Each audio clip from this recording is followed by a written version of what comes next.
read the book, they love me.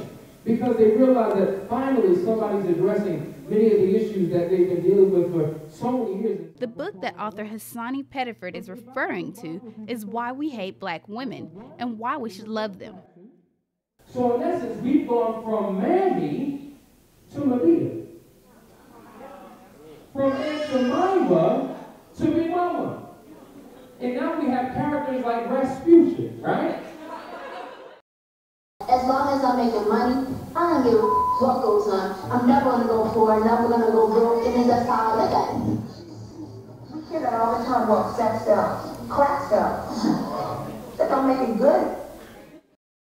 It says, get your act together and learn from us, and we may lead you to treat your members. You are a white guy who wrote a book or had a seminar, once again, entitled How to Attract and Keep a Good Black Man, 9 Secrets Every Black Woman Wish She Knew. How many of you, by a show of hands, would buy that book, attend that seminar, or go to that function? Let me see your hands. Raise them up high so I can see you. Interesting. Can we turn the lights up? Is that all right? You turn the lights up? We're going to turn the lights up. I would go to see what her idea of a good man is. That's going to be different depending on your race. Interesting.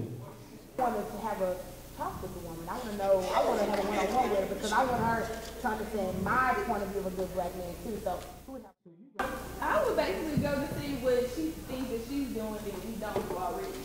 Because I mean, contrary probably there are a lot of good black women.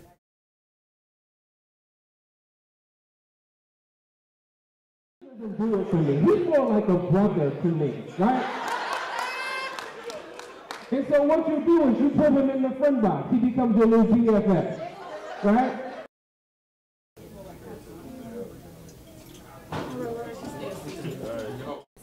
I enjoyed the seminar, especially the topics on how the names that we call black women today went back all the way back to slavery. You know, with, I'm not going to say the names, but you know, certain names that we call women and why we shouldn't call those women names and how they relate to one another.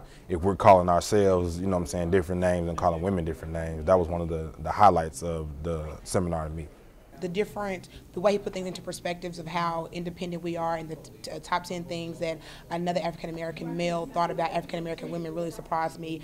I read the novel, so I had prior knowledge to it, so I knew what was going on, but it still, you know, catches me by surprise that another black man feels that we are inferior to him, and that's why they choose other races to date outside of the African-American female race. I have no clue why we're still holding on to the slave mentality that has trapped us and kept us in bondage for so many years. As I said, we are addicted to our own degradation. And so when our people negatively portray us, we buy tickets, we eat popcorn, we sit in the front row, we have a good time, and don't realize that we're being pigeonholed into a negative image that the world perceives black women as being.